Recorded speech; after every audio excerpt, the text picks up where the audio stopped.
Emily, Rick, thank you both so much for joining me this evening.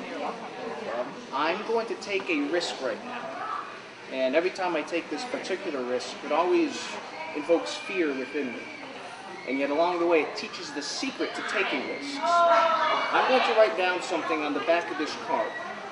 And I don't want either of you to see it just yet. In fact, I'm going to do this with you, Emily. Okay. Did you just see what I wrote down? I did.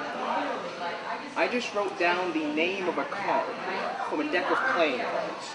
I'm hoping it's the card that you're about to say out loud in just a moment. Okay. But before you think of anything, 90% of the time when I ask someone to think of a card, they say one of just two things.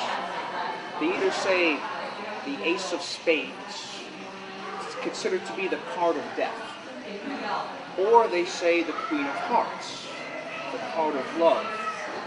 These are two very strong emotional attachments, and these seems to be the things that are in people's minds the most. It's especially devastating when we combine the two. That's why I want you to just think of a completely random, obscure card that you don't think I would normally guess. Once you have it, lock it in your mind and say it out loud so we can all hear. 7 of clubs. The 7 of clubs. Are you sure? Yes. You positive? Yes. I was shooting for the 3 of clubs. But it would have been amazing. It would have been real good. Now it's just disappointing. No, but as I said, this is a risk that's never actually worked before. So why would I do this?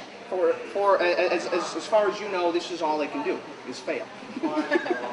But that's just it. Even though I get a little scared, we should never let our fears get in the way of us doing the things that we truly want to do.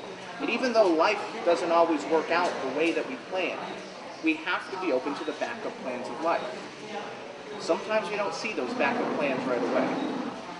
Sometimes we have to give it a little time. Kind of like I'm doing right now.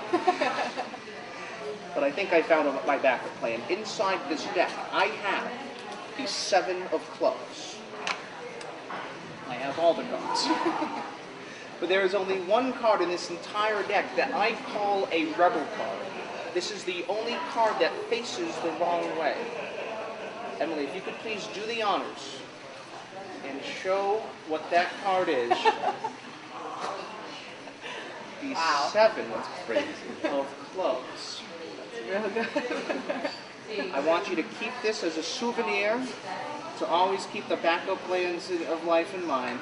Thank you so much for letting me share. Thank you so much.